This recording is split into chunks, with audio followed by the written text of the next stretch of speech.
Sup you beautiful people. Hope you've had a fantastic day. Welcome back to another new episode of What If Naruto Was the Red X. If you guys enjoy this what if, comment down below and let me know. And go ahead and check out other what ifs in the channel after watching this video. Don't forget to subscribe and leave a like, and also share this video with your friends. So now let's start this video. In a store, Beast Boy and Twila have landed, Twila oddly enough sleeping and curled up like a cat. Getting up after a moment, Beast Boy then groaned as he looked around, noticing the fog that seemed to have formed all across Jump City. Dude, like what's going on around here? The Green Titan wondered aloud and then spotted the sleeping Twila, and shook his head from side to side. She's as bad as, Sue the Green Titan said to himself before blinking when he felt a strange feeling. But at least she's not a monster. He added while moving over to Twila and started to shake her, the girl mumbling lightly. No, Donnie, go away, I don't want to play with you right now, the red-haired girl said while pushing Beast Boy away, and then curled up into herself even more. Blinking for a moment as ideas of what played between Twila and Donnie could be caused the green teen to space out for a moment. I wonder what she means by saying that. Beast Boy wondered to himself for a moment, Twila sitting up and looking around, as the green-furred teen was preoccupied with thoughts. Seeing the look on the green teen's face, Twila tilted her head to one side for a moment before grinning cheekily. Hey Green Bean, what chodoin? She asked while grabbing the boy in a hug from behind, Beast Boy screaming when she did. Quickly changing into a rabbit, the green teen then scurried away, hopping behind some rubble soon after. After watching this, the red-haired girl suddenly burst out laughing, holding her sides as Beast Boy cautiously looked out from behind the rubble. Oh man, that was just priceless. You should have seen the look on your face. Twila exclaimed with a grin and tears in her eyes, Beast Boy frowning as he looked at the strange clown-like girl. Dude, don't scare me like that.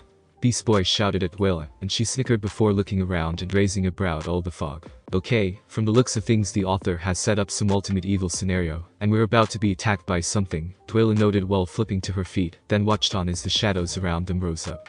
Hey cool. I was right. The girl suddenly exclaimed with a grin as the shadows then changed shapes, Beast Boy gulping as they formed into strange beings. There were 10 of these strange beings, and they were all covered in fur of various colors, simple paper masks over their faces with different kanji on them, depending on the color of fur, horis worn over their shoulders each of various colors as well, what looked like musical instruments held as weapons, horns on their heads, and they also noticed what looked like claws on their hands and feet with tiger skin loincloths. Dude, what are those things? Beast Boy demanded with wide eyes, and Twila frowned while staring at the creatures, and then snapped her fingers. The Manajaku. Wicked demon of heaven. Though I think some anime and manga call them imps. She replied with a wide grin on her face, Beast Boy gulping as the imps started to move towards them.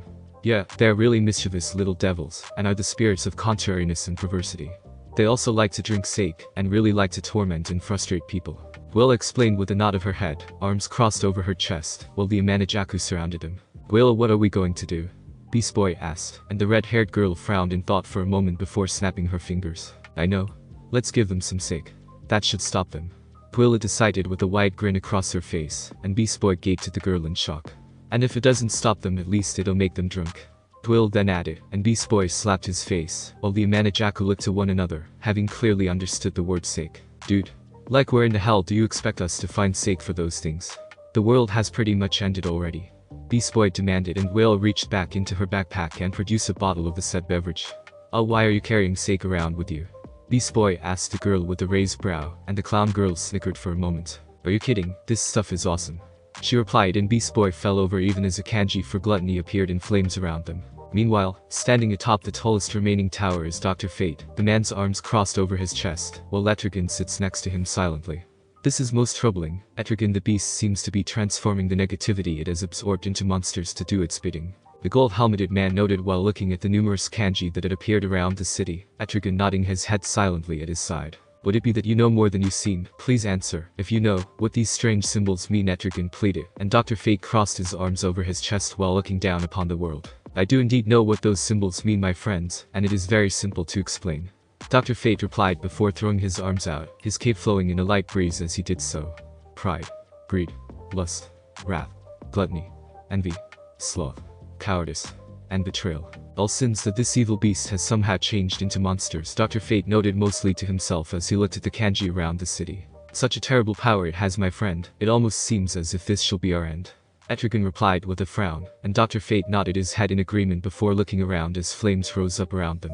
And now, my friend, I truly fear that even more beasts quickly draw near. Etrigan added while Dr. Fate looked around as a kanji for despair formed out of the flames, and the shadows rose up into one final batch of monsters. These monsters were 8 long serpentine dragons that each easily spanned over several miles in length. However, they had a talisman around their throats, the kanji for incomplete, held within much like that of the 9 foxes, dogs, tanuki, weasels, and the 2 giant cats. Each of the dragons were identical. They had deep hellish red eyes, with dark scales that were an unearthly obsidian color. Their undersides were red and inflamed, almost as if they had dragged them across rugged terrain for too long. A strange purple moss grew along their backs, half covering a long row of ridges along their spines. 2 long antler-like horns protruded from their heads, strange ridges extending from their jaws with almost catfish-like whiskers coming from their upper lips, and long sharp ivory teeth extended from their mouths. As Dr. Fate and Etrigan looked to the 8 enormous beasts in shock, the 8 dragons moved almost as one and looked down at them.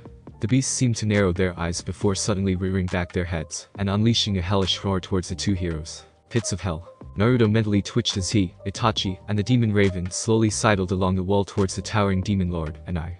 This is such a bad idea, and I just know it's going to get me killed in some horribly painful fashion. Wait, I'm already dead. Never mind, the blonde-haired ex-shinobi thought to himself as he soon came upon an eye's shoulder. According to Demon Raven, this would be the hardest part, namely, making it across an eye, while not getting onto the superheated portions of his body.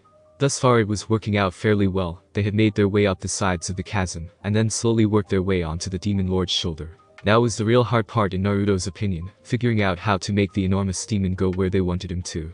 Mentally groaning at the thought, the blonde-haired youth reached to the side to grip another high rock, then slowly sidled along a ridge on an eye's arm, and over to his shoulder. Climbing up, past numerous crevices and cracks filled with molten lava, the 3 soon came onto his shoulder, and took hold of the spikes on his arm to steady them. Breathing out a quiet sigh of relief, Naruto then looked over to Itachi and the demon raven. Okay, now how do we get him to move? Naruto demanded flatly of the red-skinned demoness, and she grimaced slightly. You're really not going to like it, she replied, and a look crossed Naruto's face as he gave the demoness an annoyed glare. Just spit it out. I already don't like the idea of riding on this guy's shoulder the rest of the way down the river. Sticks, Naruto retorted with a frown, and she blinked before inclining her head for a moment. An eye is kind of a ritualistic creature. If we wake him up, he'll walk down the river to get home. Our next stop and the human raven's current location is also on his way to his home deeper in hell. He comes down here to rest because of how little noise the fire wraiths make when compared to the efforts he rules over. The demoness replied while they held onto an eye's back, and Naruto palmed his face. And how are we going to do that, Card-chan? This guy's skin is rock hard, and we can't touch half of it cause it's molten rock, in case you've forgotten. Unless you've got a way to create a blizzard, I really don't think we're going to be able to hurt this thing, even slightly, Naruto reminded, and the demon raven frowned for a moment while nodding her head in agreement. Truthfully, she never considered going after her other half. After all, she was probably more than enough for the blonde to handle, but he was greedy, and being a demoness she could respect that. We need to wake him, but not startle him too badly. Thus, even if I could make a blizzard, we can't try to cool him off. He'll wake up furious if we do, think someone's trying to attack him, notice us instantly, and start looking to attack and kill us. So we also have to be careful not to startle him too badly, or we're all dead meat. Raven explained, and a grimace crossed Naruto's features, while Itachi frowned for a moment before an idea came to mind. Would fire wake him up? Itachi questioned, and Demon Raven frowned deeply as she thought about it for a moment. Perhaps the right kind of fire could, but there is no mortal fire that could possibly awaken a being that is all but made from lava. Only the sheer heat of the sun itself could actually accomplish that feat. Demon Raven mused aloud, and Itachi nodded his head for a moment, Naruto frowning. Going to use a Materasu on him? Naruto asked Uchiha simply, and Itachi nodded while turning back to Raven. Would hellfire wake him up? Itachi questioned, and the Demon Raven snorted before snickering to herself. He's an eye of hellfire, it's his element, and it'd probably relax him even more than he already is. You can try, but if that Amaterasu thing is nothing but the fires of hell, it'll be useless on him. The demoness replied, and a frown crossed over Itachi's features as he considered their options. What if you use your fire in my Amaterasu? Itachi questioned, and the demon raven frowned for a moment before shaking her head. It'd be hot enough, yes, but our fires are both linked to hell. They'd be more calming than shocking to him. Apart we could combine them, yes, but there really is no guarantee it'd work that way either. She replied simply, and Itachi reached up and rubbed his chin, thinking of what they could do before sighing. Let's first attempt to combine our flames together to awaken him. If that doesn't work, we'll have to resort to our only other option. Itachi replied while placing a hand onto Naruto, the blonde raising a brow as he does so. What are you doing? Naruto questioned, and Itachi sighed for a moment. My chakra no longer exists inside of me. Instead, I'll have to draw on the power I put within you, Itachi replied, then looked to the demon raven who nodded her head and narrowed her eyes, while forming blue flames into her right hand. Nodding his head, Itachi closed his eyes for a moment before opening his now Mangekyou Sharingan eyes. Amaterasu. Itachi stated darkly as black flames formed on an eye. Demon Raven quickly hurtling her own flames at the black flames, causing them to mix together as they tried to burn into the enormous Demon Lord. However, Itachi then frowned as an eye merely twitched, and green flames suddenly formed out of his skin. The green flames instantly flowed to the black and blue flames and consumed them completely. Sighing for a moment and resigning himself to their only other option for awakening an eye, Itachi then looked to a frowning Naruto. Very well then, Naruto-kun, it looks like I can no longer wait. You'll have to learn what the power I placed within you truly is. Itachi suddenly said while looking to the blonde seriously, and Naruto gave the man a look. I don't think right now is really the best of times to be learning a new trick, Itachi. Naruto stated, and Itachi hummed while looking up and then smirked towards the blonde ex-shinobi. Perhaps it's not, but what I will teach you should be enough for us to wake an eye so we may continue. Itachi replied and then reached over and placed a hand onto the blonde's head. First of all, the power I left within you is just that, raw untapped power. It has no form or shape right now, which is why I left some of my chakra with it, so I could survive within you, and you could learn a counter to Amaterasu's flames, should you ever be forced to face another Uchiha with the Mangekyo Sharingan. Itachi explained to the blonde, and a deep frown crossed over Naruto's features. Then why didn't you teach it to me sooner? Like when I was fighting that nut job of a brother of yours. No offense meant, but he's completely mental, Naruto questioned with a slight growl, and a small smile crossed the man's lips. None taken, I'll be the first to admit he's too serious for his own good, and I didn't see a point to teaching it to you before. After all, Naruto-kun, you did manage to defeat Madara on your own with only the Kyuubi on your side. Itachi replied, and Naruto muttered something under his breath before inhaling deeply and then exhaling. Alright, what do I have to do? Naruto asked, and Itachi instantly went stone serious as he concentrated for a moment. Naruto-kun, you are well aware that all shinobi with the Kekkei Jinkai protect them with their lives, but did you know that bloodline ninjutsu can be copied without need of the bloodline itself? Itachi questioned, and Naruto blinked for a moment before remembering how Sakura told him about Sasori. How he had a puppet of the Kazekage who was able to use abilities similar to that of the Shikaku's container. I don't know about bloodline ninjutsu, but I am aware that a Jinchuriki's abilities can be copied, and if they can be copied, I'd say a bloodline ninjutsu wouldn't be too different. Naruto mused aloud while looking to the older man, and Itachi nodded his head with a slight smile. Actually, you're quite correct, but the sheer chakra necessary to effectively duplicate a Jinchuriki's natural attack capabilities are phenomenal at the very least. Only a Kage would be even able to try and attempt such a thing.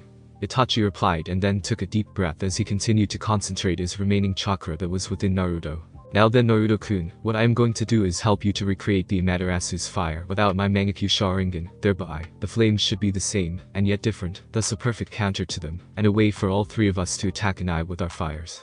Itachi continued to explain to the blonde, and Naruto frowned for a moment while giving him a strange look. Don't look at me like that, it won't be hard, and it won't take long with me to guide you now. Concentrate on your chakra and feel what I do inside of you, Itachi ordered, and Naruto mentally rolled his eyes before closing his eyes and doing as told. Feel how I shift and move my chakra, then follow the same path. Itachi ordered, and Naruto frowned as he noticed Itachi moving the chakra in an intricate pattern. Following it as carefully as possible, Naruto then listened to Itachi for further instructions. Good, you can follow my chakra's movements, let's see if you can do this. I will change the element of my chakra, I want you to match it. With the Rinnegan, this should be easy for you to do.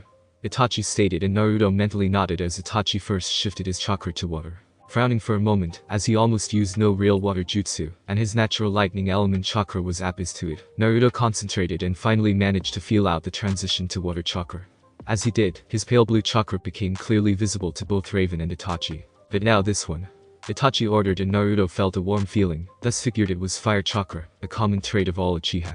Sighing once more, Naruto concentrated on changing his chakra to fire element, which wasn't quite as hard as he thought. He supposed having a wind nature affinity, which fed flames, and a lightning nature affinity, which created them, and thus also helped him with changing his chakra to fire chakra. Feeling his chakra, he converted it into fire chakra, a flaming aura forming around his body as he did so. Excellent, Naruto-kun, we're almost done. All you need to do now is feel how I changed the frequency of your chakra. All bloodline ninjutsu are activated by a different frequency than usual ninjutsu. This would normally make it impossible for anyone not of that particular bloodline to use it.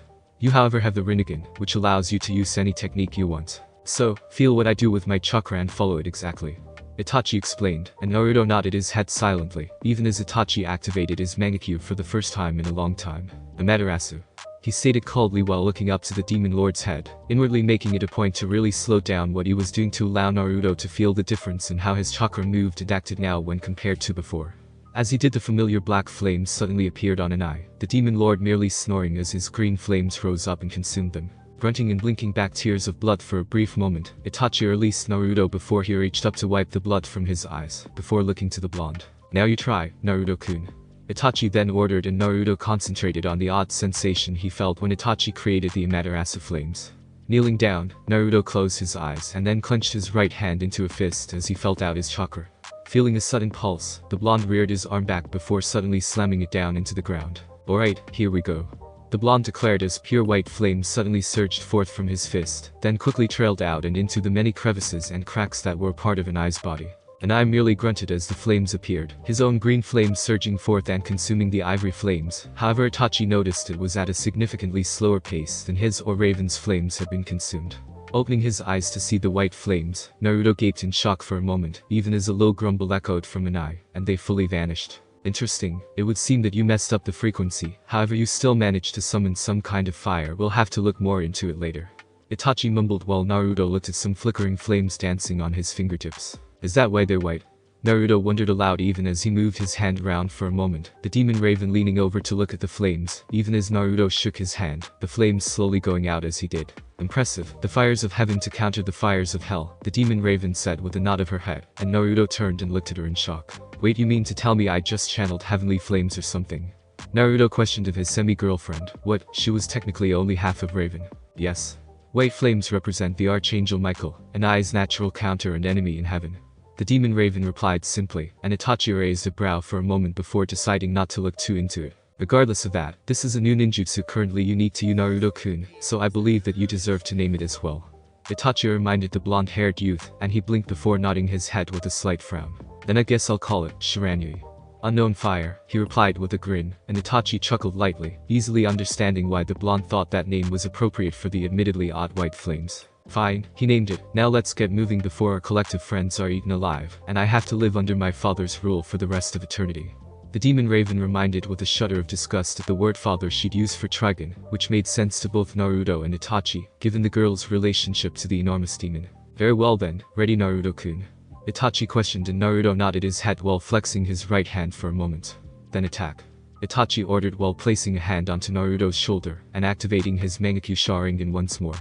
"Amaterasu," the man exclaimed while Demon Raven threw her flames into the black flames as they hit Anai's head. Naruto then reared his arm back and slammed it into Anai with a wide grin on his face. "Shiranui," he cried out, and the white, black, and blue flames combined together, burning into Anai and causing him to sit up with a slight start. Cursing lightly, Naruto pushed some chakra into his feet, Itachi holding onto the blonde in order to steady himself, while the demon raven grabbed hold of one of the many spikes on Anai's enormous shoulder. "Everyone hold on tight," Demon Raven exclaimed as Anai moved his hands to the sides and slowly pushed himself up from where he'd been resting. Pushing himself up, his hellfire body suddenly roared to life, green flames alighting within the crevices of his body. The mighty demon lord of hellfire then stood to his full 200 feet tall height and stretched out all four of his arms, with a deep horrible rumble echoing from his throat.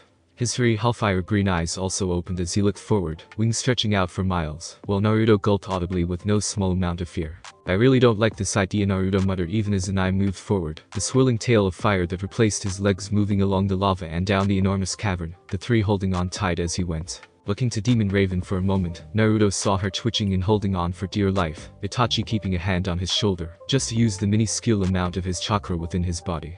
Mentally breathing out a sigh, Naruto held onto the enormous demon lord with all his might, still hoping that this ride wouldn't last long. Unlike with Gamabunta and other toads, Anai didn't make a rumbling quake when he walked, rather, as he moved he was eerily silent. His body flowed on the lava silently, allowing the enormous lord of hellfire to sneak up on small beings, even with his gigantic size. Reaching up as they approached a large low-hanging stalactite, the demon lord narrowed his eyes before bashing it down with a single powerful swing of his arm, Naruto inwardly imagining what a hit like that could do to a lesser demon. "I can see why he's a demon lord. No one would know when he was angry until he got to them," Naruto mumbled to himself, while shivering at the thought of this particular demon pissed off at him. Shaking his head after the thought passed, Naruto looked at Demon Raven and watched as she looked off of his shoulder. "We're approaching our stop," the demoness exclaimed, and Naruto looked up and briefly wondered if Anai knew they were there, and just didn't care. "Alright then, Itachi, get ready," Naruto shouted at the dark-haired man, and has nodded his head. Twirling the staff in one hand, the man dug it down into Anai's shoulder to brace himself while standing up, Naruto slowly standing as well, while Demon Raven leaned into the spike she was holding onto. Narrowing her four eyes into the distance, the demoness spotted a long trail ahead, and slowly moved away from the spike while crouching down. "Jump," she suddenly exclaimed while jumping off of an eye, then formed a black circle with her powers, and breathed a sigh out as she landed on it. Looking up, she then watched as Naruto and Itachi jumped off as well, the demoness quickly forming a circle of black energy under each of them as well. Need a ride? Demon Raven quipped with a smirk, and Naruto rolled his eyes before grinning down at the demoness. You offering, babe? The blonde quipped in reply, and the demoness briefly wished he wasn't so greedy as to want all of her, but then again, that was also one of the many things she liked about him. Oh, I'm offering that, and so much more handsome. The demoness replied with a wink, and Naruto chuckled lightly. As interesting as it is to be here for you two to flirt, we really must keep moving. Itachi reminded the two, and Demon Raven nodded her head in agreement, while bringing them all down to the ground where two paths split ahead of them. Which way from here? Itachi questioned while looking to the demoness, and she pointed forward with a slight smirk. Now all we need to do is keep moving forward. The red-skinned demoness replied, and Naruto walked past her and was soon followed by Itachi and the Demon Raven. Coming to a flight of stairs, Naruto walked up its length, coming out of a small cave, and spotting a line of torches on either side of a path, spikes forming upwards on either side of the long stretch of road, and what looked like some kind of grand cathedral in the distance at the end of the path. Well, I see where we're going now. Naruto mused while looking to Itachi and Demon Raven, both nodding to him before they walked forward. Walking down the long stretch of road, Naruto twitched when he saw that the torches were made of screaming faces that made him mentally pause. Narakuheim, what exactly are these things made of? Naruto asked while looking at the torches, and the Demon Raven blinked for a moment before rolling her eyes. The lost tormented souls of the damned, she replied casually, and Naruto widened his eyes, even as a frown crossed Itachi's features. One good thing about our universe, our version of the underworld, isn't half as horrific as this one, Itachi noted aloud, and the Demon Raven looked over to him with a raised brow. How's that? She questioned as they passed another couple of torches, which changed into fire wraiths behind them. Because, besides being a dark, dank, empty pit of death and decay, no one is overtly tortured or suffer eternal damnation for their sins, Itachi replied, and the Demon Raven crinkled her nose up before crossing her arms. Where's the fun in that? The demoness questioned seriously, Naruto chuckling while Itachi palmed his face with a grunt. Coming to a sudden stop, Itachi then twisted around and sliced the two fire wraiths behind them in half with his staff. I'd love to explain to you why Yomi is better than this place, however we seem to have more important matters to deal with, Itachi noted, while looking around with his eyes narrowed onto the many fire wraiths forming around them. Do these guys ever learn? Naruto wondered while pulling a ninjutsu from his back and tossed it over to Itachi. Catching the blade, Itachi smirked slightly as the fire wraiths soon completely surrounded them. Apparently not, Naruto-kun, Itachi replied, while the Demon Raven grinned evilly as she held her hands out, black energy forming over them. Cracking his neck, Naruto then reached back and pulled both the Kusanagi and his other ninjutsu from his back, and held them at his sides. Alright then boys and girls, let's really get this party started. Naruto cried while lunging towards the cathedral and fire wraiths, Itachi and Raven, quickly following him into battle.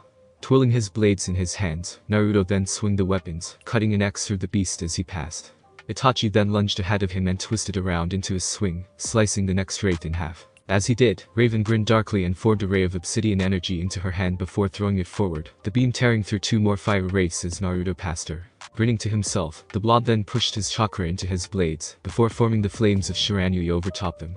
The ivory flames roared to life along the blades of each sword, and Naruto twisted around and slammed them into the ground, an arc of flames roaring forward and smothering the many fire wraiths up ahead. Well, that wasn't too bad, Naruto noted while smirking to himself. Naruto then reabsorbed the chakra on his swords, before placing them both back onto his back. True, but now we should keep moving, Itachi reminded while tossing Naruto his ninjutsu back, the blonde muttering something to himself as he sheathed the blade, and the Demon Raven shook her head.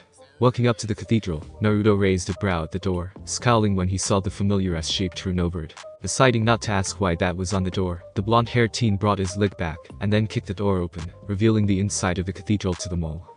Walking into the building, Naruto frowned when he saw that the roof was practically gone, and that the light outside turned the skeletal windows in eerie red. I really don't like the look of this place, Naruto mumbled quietly as they wandered further and further into the building.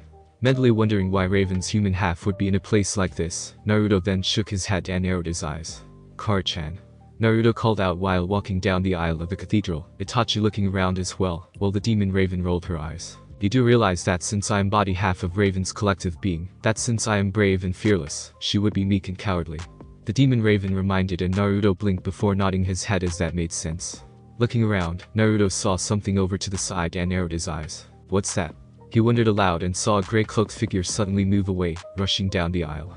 Figures, the blonde muttered while running after the grey-cloaked being, inwardly chuckling at the irony of the color, as it was the same one that Raven's timid self wore. Seeing the figure duck past some rubble, Naruto followed after the girl with Demon Raven and Itachi following behind him. "Whoa, Card-chan, wait." Naruto called while running after the figure who fell down as Naruto approached from behind. Slowly walking forward, Naruto reached out and took hold of the cloak before drawing it back and gaping. Looking up at the blonde with wide violet eyes, the girl moved back slightly, clearly afraid. "Who are you?" the girl asked timidly, and Naruto shook his head even as Demon Raven and Itachi came up from behind. "Hello, sister." Demon Raven nodded with a grin, and the girl widened her eyes and ducked behind Naruto, shaking in fear at the sight of the larger girl. "Alright, we found my weak other half, are you satisfied now?" the Demon Raven questioned of the blonde, and Naruto blinked for a moment, then looked from the young Raven to Demon Raven and scratched his head. "Why is there such a dramatic age difference between you two?" Naruto demanded, and Demon Raven grinned darkly, the young version giving off a meek sound while hiding behind the blonde. "I'm her demonic incarnation, everything sinful and fun, she's the pure and innocent side, and what's more innocent than a child?" the red-skinned demoness replied while looking to the blonde, and Naruto blinked before nodding his head, since that made about as much sense as anything else in this hell. Shaking his head, Naruto then turned to the young Raven, as she hid behind him timidly, then handed her cloak back. "Hey, you okay?" Naruto asked kindly, and the girl blinked before accepting the cloak and pulling it on around her shoulders, her demonic half huffing. "I'm lost," she replied, and Naruto grinned while placing a hand onto her head. "Don't worry, we'll help you get home," Naruto told the girl with a smile, and the young Raven looked over to her demonic self even while hiding behind the blonde. "Then why is she here?" "She's bad," the young Raven asked while pointing to the Demon Raven, and she grinned down at her human half. "Guilty as charged and loving it. I especially love being old enough to partake in certain activities with Naruto, unlike you, Miss Goody Goody," the Demon Raven replied flamboyantly, moving her hands down her hips and sighed suggestively, while Naruto palmed his face, inwardly wondering what part of Raven actually acted like this. "She kind of helped us find you, Card-chan," Naruto explained, and young Raven tilted her head to one side for a moment. "Why do you keep calling me Card-chan?" "My name is Raven," the girl questioned, and Naruto palmed his face for a moment before answering with a sigh. "Where I come from, the word for crow and raven are the same, it's Karasu. Thus I shorten it to Kar and call you Card-chan," Naruto explained, and the young Raven slowly nodded her head in understanding. "But in any case, would you happen to know a way out of here?"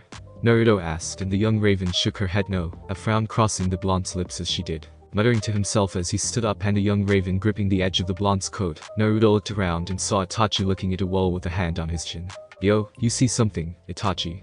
Naruto questioned while walking over to the dark-haired man, and Itachi slowly nodded his head. "Come take a look for yourself, Naruto-kun," the dark-haired man replied, and Naruto walked over to him, both sides of Raven following after him. Coming to where Itachi stood, Naruto raised a brow upon seeing 6 rings embedded into the wall of the cathedral. "What are these?" Naruto wondered while also noticing they were spaced only so far apart from one another. "Those? Not sure, though given the amount of dirt, soot, and dust covering them, I'd have to say they've been here for quite a while," the Demon Raven replied while crossing her arms, and the young Raven scooted to Naruto's side and held onto his coat once more, trying to get as much distance from her demonic half as possible, without leaving the safety of Naruto. "Agreed. But what are they for?" Naruto wondered before looking around, then took a step back and crouched down. Frowning to himself, Naruto then started to brush away the dirt and dust from the floor, and found a circular opening. "Well, this probably has something to do with the rings," Naruto mumbled before snapping his fingers and looking over to where Itachi was standing. "Yo, hand over the staff," Naruto ordered, and the dark-haired man gave him a look. "Very well," he replied and tossed the object over to the blonde, Naruto twirling it in hand before jabbing the ring at the top into 2 of the 6 rings on the wall. Hearing a click, Naruto then twisted the staff around, attaching it to the other 4 rings in the wall, and yanked back on it as hard as he could. As he did, the rings were pulled outwards, 5 long chains coming out with them, dust and dirt falling away until they stopped and formed an outline of a doorway. Raising a brow, Naruto then pulled back and placed the metal-tipped end of the staff into the circular hold on the floor, and frowned while looking from the doorway to the staff for a moment. "Interesting, but what is it?" the Demon Raven questioned at Naruto's right while her human half stayed on his left, Naruto shaking his head for a moment as he then gripped the staff tightly. "Just watch and see," the blonde replied while pulling back on the staff, causing the chains to yank on the wall as he did so. "Stand back," Naruto ordered while digging his heels into the ground and gritting his teeth as he pulled the staff back, causing it to pull down on the chains as he did. The chains as such yanked on the wall, pulling it back until it finally fell down, revealing a passageway beyond it. Breathing out a sigh once he was done, Naruto then heard something snap and looked down to see that the chains had released the rings now on the staff, making it look like a shakujo. Buddhist monk staff. What the hell? Why would a monk's staff be down here in hell? No, better question, why the hell was this thing the key to this door? Naruto questioned while scratching his head and looking at the staff, while Itachi merely walked past the blonde and into the newly opened passageway. It doesn't matter right now, Naruto-kun. Instead, we should find out where this new passage leads us, and hope that it is an exit of some kind.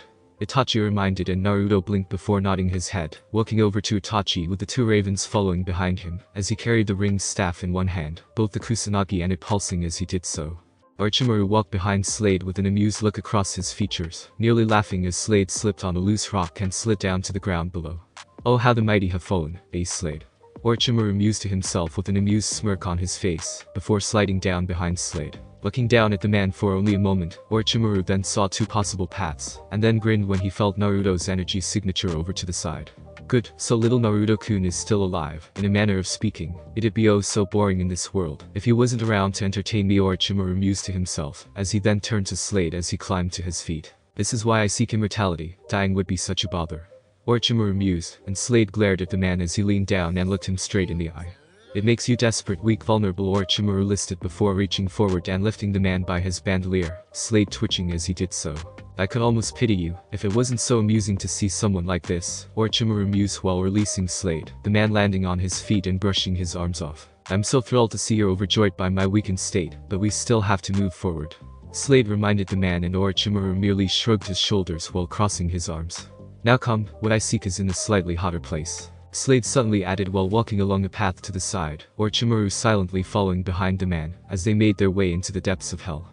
Looking around with a critical eye, Orochimaru also made a note to never ever die in this world, as this hell was far worse than the underworld or Yumi in his world. Walking down the path, the two soon came to a deep chasm, and Slade mentally grimaced. Leaping forward, the man landed on a rock only for it to break and fall down into the depths of hell.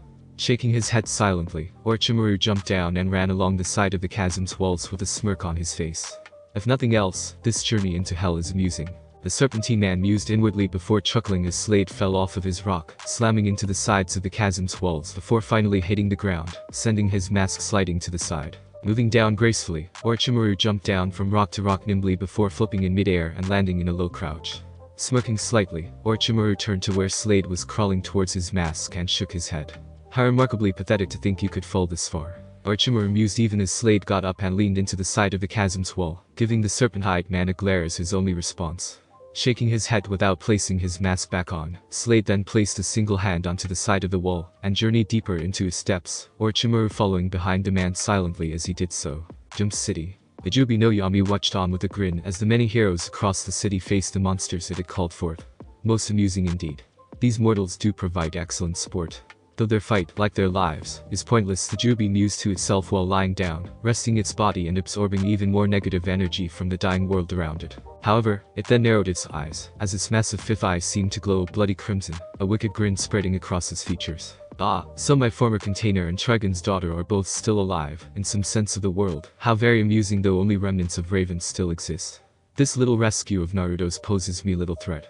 Even with his own powers growing stronger, his own Jubi form is weak and useless against me at my peak. The Jubi no Yami noted to itself before its eye pulsed as it saw something else as well. And of course the new Yamata no Orochi is also on the move with my former servant, Slade.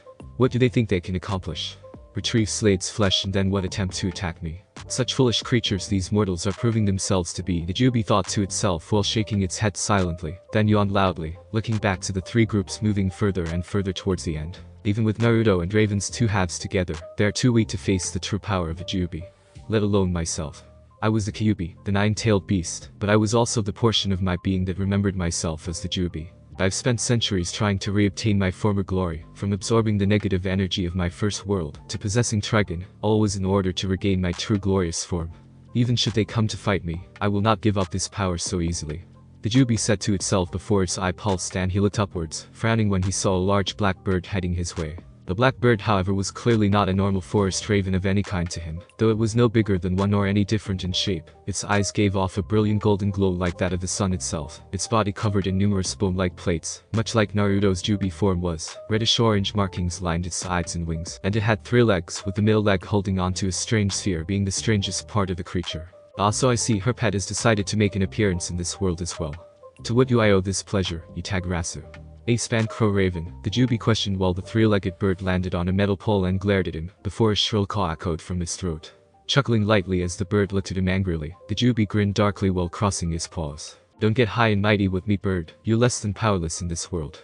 Jubi reminded the raven, and it glared at him once more before flapping its wings and flying towards the struggling heroes, causing the Jubi to chuckle once more. So you're going to help the mortals? Then I see you're just as weak and predictable as ever, you Rasu.